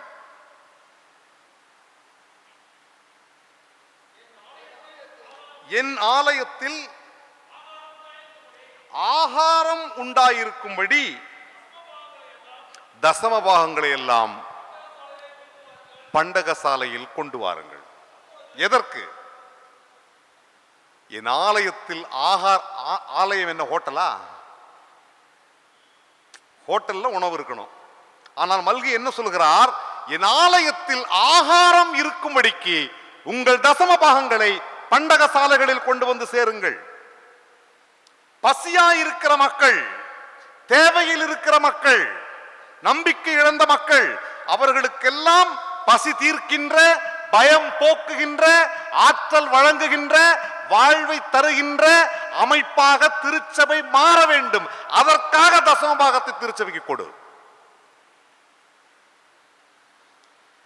So tithe is a sign of changing the church into a center of life. வாழ்வின் மையமாக அது மாற வேண்டும். இந்த ஆலயம் எனக்கு வாழ்வு தந்திருக்கிறது, இந்த ஆலயம் வாழ்வதற்கான தைரியத்தை தந்திருக்கிறது. உலகத்தின் சாவு சக்திகளின் மிரட்டல்களிலும் அச்சுறுத்தல்களிலும் பார்த்து நான் பயப்பட தேவையில்லை. கடவுளின் ஆலயத்தில் எனக்கு பாதுகாப்பு உண்டு, கடவுளின் ஆலயத்தில் எனக்கு உணவு உண்டு, கடவுளின் ஆலயத்தில் எனக்கு உடை உண்டு, கடவுளின் ஆலயத்தில் எனக்கு உறைவிடம் உண்டு, கடவுளின் ஆலயத்தில் எனக்கு உயிர் உண்டு என்கிற நம்பிக்கையை சமூகத்துக்குள் விதைக்க வேண்டிய மகத்தான பணியை கடவுள் திருச்சபைக்கு தந்திருக்கிறார். அதற்காக தசமபாகம் செலுத்துங்கள். இந்த ஆலயம் புதுப்பிக்கப்பட வேண்டும், இந்த ஆலயம் புத்துயிர் பெற வேண்டும்.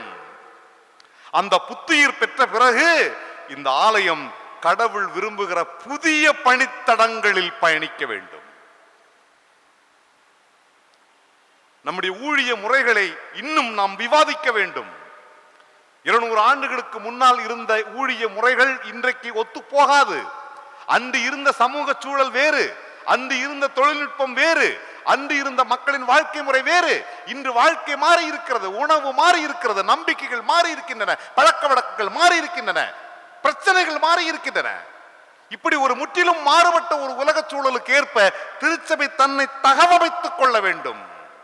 So the mission of the church should be redefined.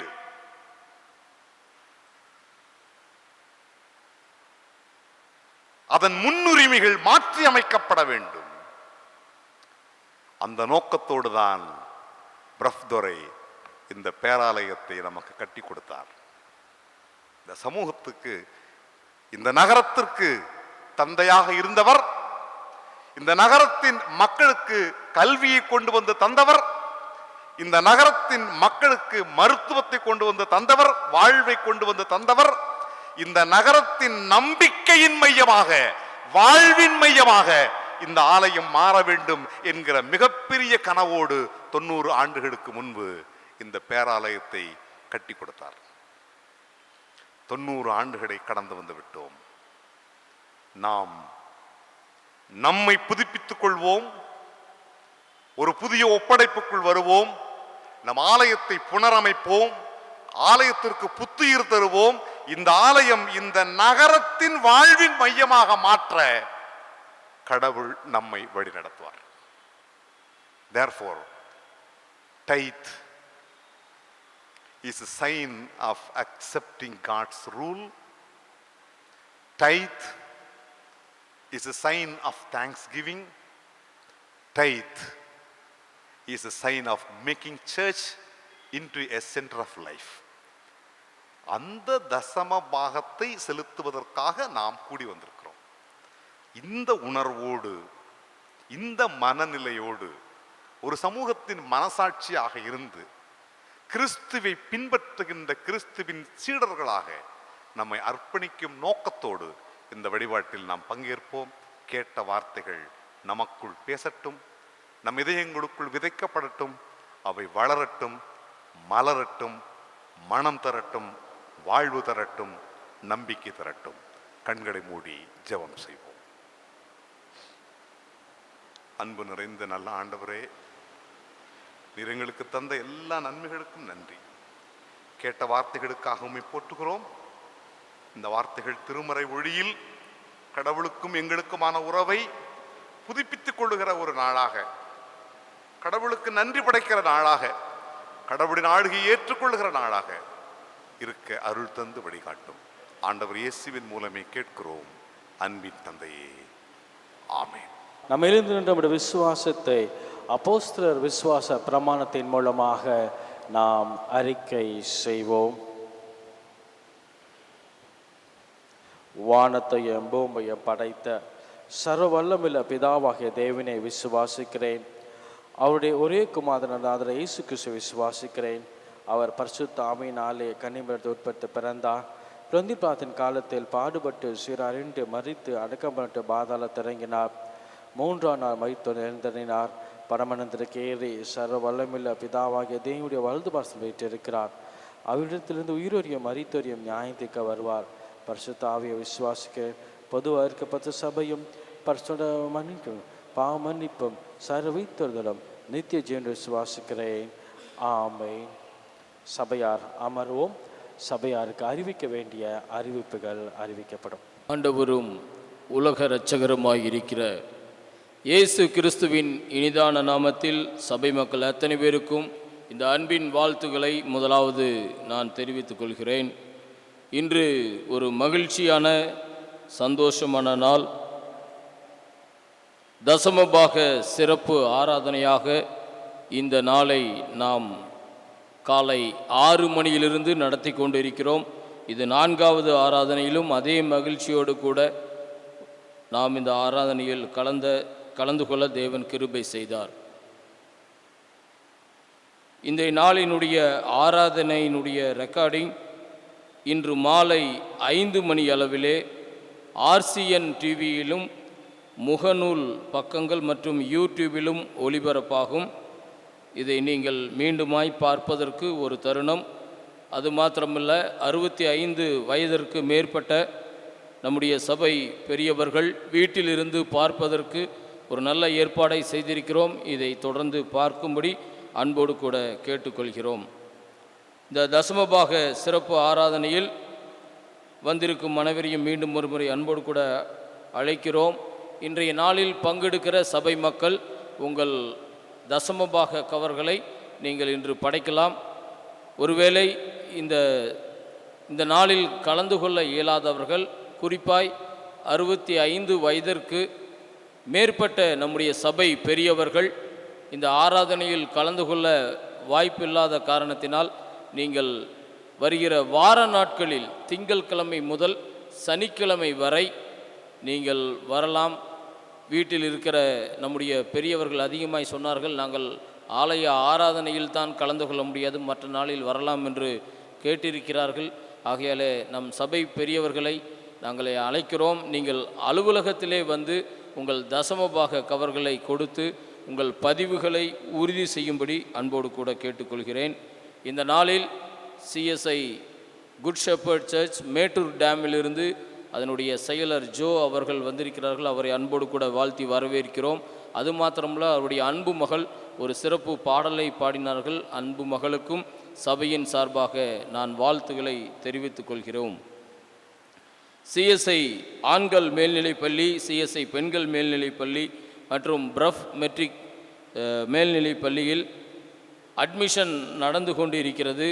உங்களுடைய பிள்ளைகள் அல்லது அயலார் இருக்கக்கூடிய பிள்ளைகளை நீங்கள் நமது பள்ளியிலே 6ஆம் வகுப்பிலிருந்து 12ஆம் வகுப்பு வரை அங்கு அட்மிஷன் நடந்து கொண்டு இருக்கிறது. அதைத் தொடர்ந்து சிஎஸ்ஐ மகளிர் கலை கல்லூரி, அந்த கல்லூரியிலும் அட்மிஷன் நடந்து கொண்டு இருக்கிறது. அதுக்கு உரிய ஆஃபீஸிலே சென்று நீங்கள் குழந்தைகளை சேர்க்கும்படி கேட்டுக்கொள்ளப்படுகிறீர்கள்.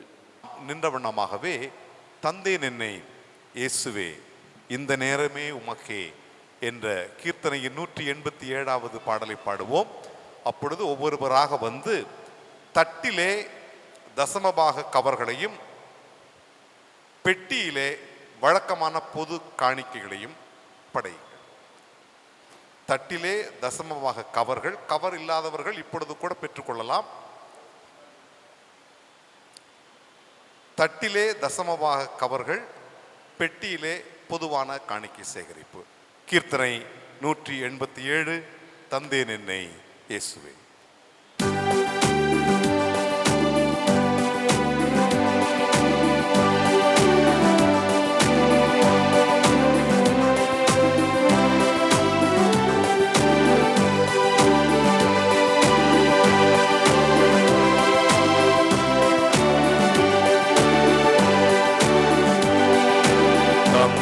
நின்னை இயேசுவே இந்த நேரமே உமக்கே உந்தனுக்கே ஊழியம் செய்ய தந்தேன் என்னை தாங்கி அருளும்.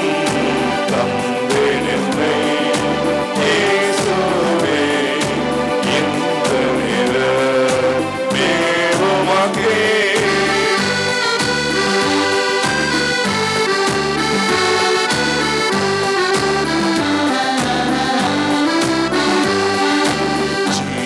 காலம் பொழுதும் தேவன் வழி செய்திடுவேன். கோவில் காடும்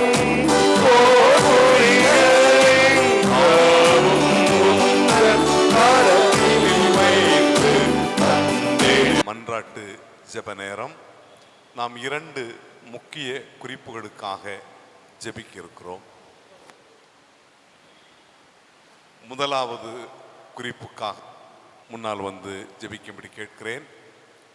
நமக்காக மட்டும் ஜெபிப்பதால் அல்ல, இப்படி இந்த பாதிப்புக்குள்ளாக இருக்கிற மக்களுக்காக ஜெபிக்கவும், உலகம் விரைவில் இந்த பெருந்தொற்றிலிருந்து மீட்படையவும் கடவுள் வழிநடத்த வேண்டும் என்கிற மன்றாட்டுக்காக திரு இருதயராஜ் அவர்களை ஜெபிக்கும்படி கேட்டுக்கொள்கிறேன். திருச்சபை மக்களாகிய நாம் எல்லாரும் ஆண்டவருடைய முகத்தை நோக்கி பார்த்து ஒரு மனப்பட்டு நாம் எல்லாரும் ஜெபிப்போம். எங்களை நேசிக்கிறதான அன்பின் பரலோக பிதாவே, ஆண்டவரும் இரட்சகருமாகி இயேசுவின் விலையேற பெற்ற நாமத்தில் எங்கள் சபை நடுவில் பிரசன்னராயிருக்கிற தேவனுக்கு முன்பாக நின்று பரிசுத்த ஆவியானவருடைய துணையோடு எங்கள் இந்திய தேசம் இந்த கொரோனா வைரஸால் பாதிக்கப்பட்டிருக்கிற மக்களுக்காக நாங்கள் ஜெபிக்கிறோம். ஆண்டவரே, என் நாமம் தரிக்கப்பட்ட என் ஜனங்கள் தங்களை தாழ்த்தி ஜெபம் பண்ணி என் முகத்தை தேடினாள், நான் தேசத்திற்கு சேமத்தை வருவிக்க பண்ணுவேன் என்று சொன்னி எங்கள் தேசத்தில் படர்ந்து கொண்டிருக்கிற இந்த கொரோனா என்கிற கொள்ளை நோய் இயேசு கிறிஸ்துவின் நாமத்தில் மறைவதாக. 138 கோடி மக்கள் வாழ்கிற எங்கள் பாரத தேசம், படர்ந்த தேசம், பக்தியுள்ள தேசத்தில் இந்த கொரோனா வைரஸ் இயேசுவின் நாமத்தில் இல்லாமல் போவதாக. பரலோகத்தின் தேவனே, உம்முடைய சமூகத்தில் நாங்கள் பாரத்தோடு ஜெபிக்கிறோம். எங்கள் தேச மக்களுக்கு நீர் மனம் இறங்கி இந்த கொரோனா வியாதியால் பாதிக்கப்பட்டிருக்கிற ஒவ்வொருவருக்கும் சுகம் தருவீராக, சுகம் தருவீராக. ஆண்டவருடைய கரம் அப்பொழுதே அவர்களை தொடுவதாக. ஆண்டவரே, இயேசு என்ற நாமத்தில் நாங்கள் ஒருமனப்பட்டு ஜெபிக்கிறோம். பரலோகத்தின் தேவனுடைய இரக்கம் எங்கள் தேசத்தின் மேல் வருவதாக. அற்புதம் செய்கிற தேவனுக்கு ஸ்தோத்திரம். ஆண்டவராகிய இயேசுவின் நாமத்தினாலே எங்கள் ஒவ்வொரு மாநிலத்திலேயும் ஒவ்வொரு மாவட்டத்திலேயும் இருக்கிற இந்த கொரோனா இன்றோடு முடிவடைவதாக ஆண்டவரே நீர் அற்புதம் செய்கிறதற்காக உமக்கு ஸ்தோத்திரம். அப்படியே தகப்பனே, எங்களுடைய தேவரீர் ஆலயத்தின் குருவானவர்கள், மூத்த ஆயர்கள் வியாதிப்பட்டு கிடக்கிற அவர்கள் மேலே மனம் இறங்கி அந்த வியாதியிலிருந்து அவர்களுக்கு நல்ல சுகம் தருவீராக. ஒரு அற்புதம் நடப்பதாக. உம்முடைய சுகமளிக்கிற கரம் அவர்கள் மேல் இறங்குவதாக. சுகமளிக்கிற வல்லமை அவர்கள் மேல் இறங்கும்படிக்காக ஜெபிக்கிறோம். அற்புதம் செய்கிற தேவனுக்கு ஸ்தோத்திரம். நாங்கள் எல்லாரும் ஒருமனப்பட்டு இயேசு என்ற நாமத்தில் ஜெபிக்கிறோம். எங்கள் ஜெபம் கேளும் நல்ல பிதாவே. ஆமென், ஆமென். நாம் படைத்த தசமபாக காணிக்கைகளுக்காக, கொடுத்த குடும்பங்களுக்காக, இதன் நோக்கத்திற்காக, இந்த ஆலயம் புனரமைப்புக்காக நாம் எடுத்து வருகிற இந்த பெரிய முயற்சியை கடவுள் முழுமைப்படுத்த வேண்டும் என்கிற மன்றாட்டை செய்யும்படி நம்முடைய போதக செய்கிற குழு உறுப்பினர் திரு சாம்பில்ராஜ் அவர்களை அழைக்கிறேன். தொடர்ந்து கண்களை மூடியபடியே செபிக்க போகிறோம். உங்கள் இருதயங்களையும் உங்கள் சிந்தனைகளையும் இஸ்ரவேலின் தேவனுக்கு நேராக திருப்ப கடவீர்கள். இந்த ஜெப நேரம் மிக முக்கியமான நேரம். நல்ல சத்தியத்தை கேட்டோம். இந்த நாள் தசம பாகத்தின் நாள்.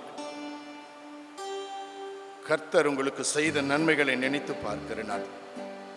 என் அன்பு திருச்சபையே, தசம பாகம் என்பது தேவைகள் இருக்கிற இடத்தை பார்த்து கொடுப்பதல்ல, தேவன் இருக்கிற இடத்தை பார்த்து கொடுப்பதுதான் தசம பாகம். தேவைகள் இருக்கிற இடத்தை பார்த்தல்ல, தேவன் இருக்கிற இடத்தை பார்த்து. 10 பங்கை கொடுப்பதல்ல, அவருடைய பங்கை அவருக்கே கொடுப்பதுதான். 10 பங்கை நம்முடைய ஆசீர்வாதத்திற்காக அல்ல, அவரால் நாம் ஆசீர்வதிக்கப்பட்டதற்காய் கொடுக்க போகிறது தான் தசம பாகம்.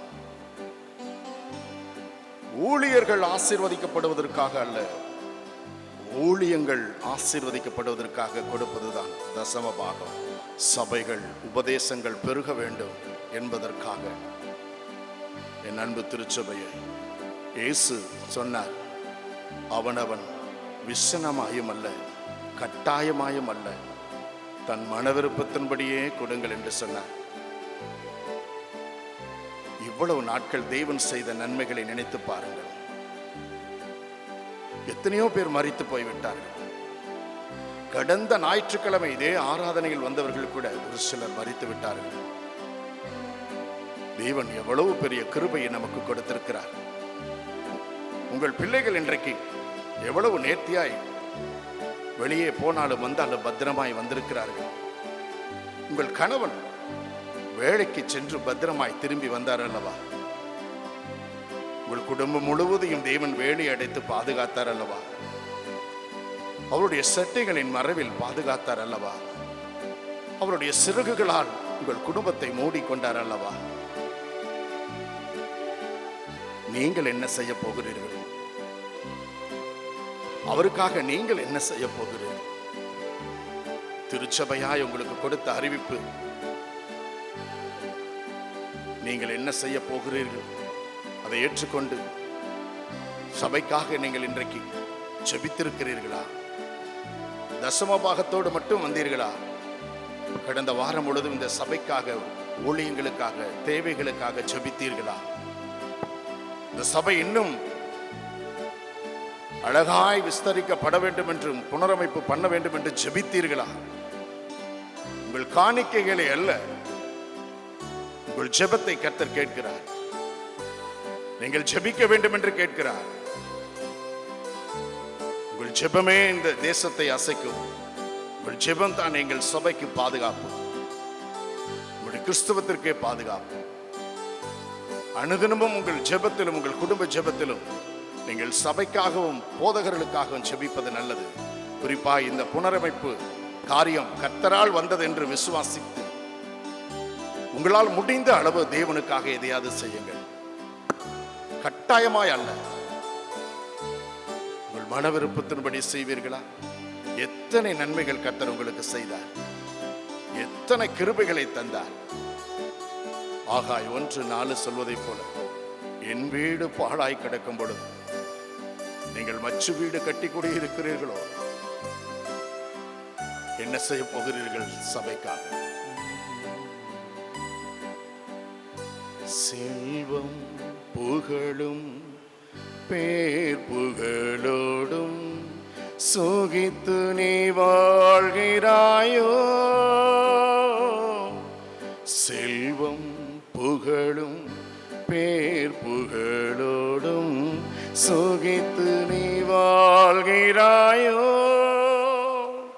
சந்தேகமில்லை, மரணம் ஒரு நாள் உன்னையும் சந்திக்குமே.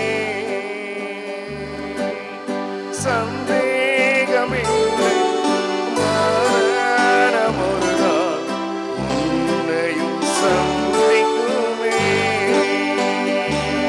நீ மேலானவைகளை தேடு, நித்தியரே சுவை நாடு. நீ மேலானவைகளை தேடு, நித்தியரே சுவை நாடு. கூடாரவாசியே, நித்திய இருக்கையில் நீயே கலங்குகிறாய். கரைந்திடும் காலம், களைந்திடும் வேஷம், நீயே பதறுகிறாய். நீ மேலானவைகளை தேடு, நித்தியரே சுவை நாடு. நீ மேலானவைகளை தேடு, நித்தியரே சுவை நாடு.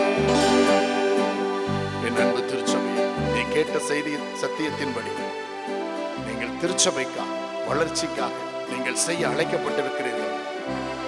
தேவன் உங்களுக்கு கொடுத்ததைத்தான் நீங்கள் கொடுப்பீர்கள். உங்கள் கரங்களிலிருந்து தேவன் எவ்வளவு நீங்கள் கொடுக்கிறீர்கள் என்று பார்க்கிறார். இந்த தசம பாகம் ஏதோ இந்த ஆலய புனரமைப்புக்காக மட்டுமல்ல, ஒவ்வொரு மாதமும் கர்த்தர் உங்களுக்கு செய்ததை நீங்கள் திருப்பி கொடுக்க வேண்டும். ஒவ்வொரு மாதமும் தேவன் உங்களுக்கு செய்ததை எங்களது 10% தசம பாகமாய் கொண்டு வந்து நீங்கள் திருச்சபைக்கு கொடுக்க வேண்டும். இதை நீங்கள் செய்வது உங்களுக்கும் உங்கள் பிள்ளைகளுக்கும் உங்கள் குடும்பத்துக்கு ஆசீர்வாதம் மட்டுமல்ல, ஒரு உயர்வு, ஒரு ஆசீர்வாதம், பாதுகாப்பு. தேவன் செய்வார், தேவன் செய்வார்.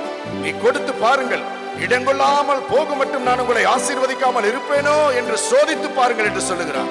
நீங்கள் கொடுக்க கொடுக்க கொடுக்க கொடுக்கத்தான் கர்த்தர்களை உயர்த்தி உயர்த்தி ஆசீர்வதிப்பார். நன்மையும் கிருபையும் உங்களை தொடரும்படி செய்வார். இது உங்களுக்கு சபையாய் அழைக்கப்பட்ட அழைப்பு. ஏதோ இந்த நாள் மட்டுமல்ல, வாரம் முழுவதும் சபை திறந்திருக்கும். நீங்கள் கொண்டு வந்து உங்கள் குடும்பமாய் இந்த காணிக்கையை இங்கே செலுத்தலாம்.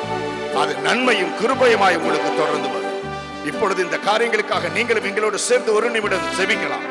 ஆண்டவரே, இந்த வேலைக்காக நான் நன்றி செலுத்துகிறோம். இந்த தசமபாக திரு நாளுக்காக நன்றி, இந்த திருவிழாவுக்காக நன்றி. ஆண்டவரே, எத்தனையோ பேர் மரித்து போய் விட்டார்கள், எத்தனையோ பேர் கடந்து போய் விட்டார்கள். எங்களுக்கு ஜீவனையும் பலனையும் கொடுத்தீரே, உமக்கு நன்றி. நன்றி இயேசு சுவாமி, கோடா கோடி நன்றி, கோடா கோடி ஸ்தோத்திரம். இதோ நானும் என் வீட்டாருமோ என்றால் இதற்கு சாட்சியாய் நாங்கள் திருச்சபைக்கு செலுத்த வேண்டியதை செலுத்தி தீர்ப்போம் என்று எங்கள் இருதயத்தில் முடிவு செய்கிறோம். ஆண்டவரே, 10% அல்ல, நீர் கொடுத்ததை பல மடங்காய் திருப்பி கொடுக்கிறோம். நன்மையும் கிருபையும் எங்களை தொடர்படி செய்யும். இதுவரை காத்து வந்த எபினேசர் இனிமேலும் இம்மானுவேலராய் எங்கள் கூட இருக்கும்படியா நாங்கள் ஜெபிக்கிறோம்.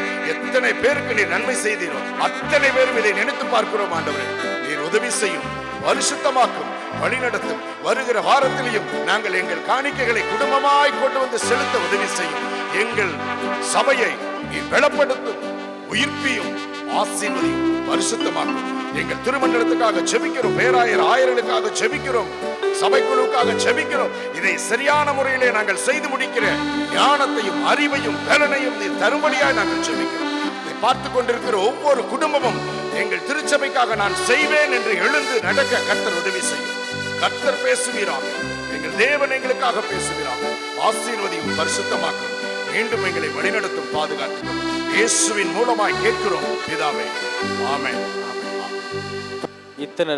இத்தருணத்தில் ஒருமைப்பட்டு உம்மை நோக்கி எங்கள் பொதுவான விண்ணப்பங்களை செய்ய எங்களுக்கு கிருபை அளித்த சர்வமுள்ள கடவுளே, 2 பேராவது 3 பேராவது என் நாமத்தினாலே கூடி வரும் பொழுது அவர்கள் கேட்கிறதை அள்ளி செய்வேன் என்று வாக்களிக்கிற கர்த்தாவே, உமது அடியாராகி எங்களுக்கு வேண்டிய நன்மைகள் உண்டாக எங்கள் விருப்பங்களை வேண்டுதலை இப்பொழுது நிறைவேற்றி எம்மிலே உம்முடைய சத்தியத்தை அறிகிற அறிவையும் மறுமையிலே நித்திய ஜீவனையும் எங்களுக்கு கட்டளையிட்டலும்.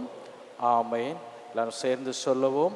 என் ஆத்துமாவே கர்த்தரை ஸ்தோத்திரி, என் உள்ளுமையுடைய பரிசுத்த நாமத்தை ஸ்தோத்திரி. என் ஆத்துமாவே கர்த்தரை ஸ்தோத்திரி, கர்த்தர் செய்த செயல்வரை மறவாதே. ஆமென்.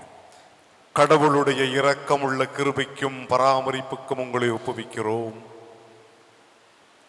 தந்தை, மைந்தன், தூய ஆவியாகிய திரியேக கடவுளின் அன்பும் அருளும் வல்லமையும் வழிகாட்டுதலும் இன்றுமென்றும் சகல நாட்களிலும் நம் ஒவ்வொருவரோடும் நீடித்து நிலைத்திருப்பதாக.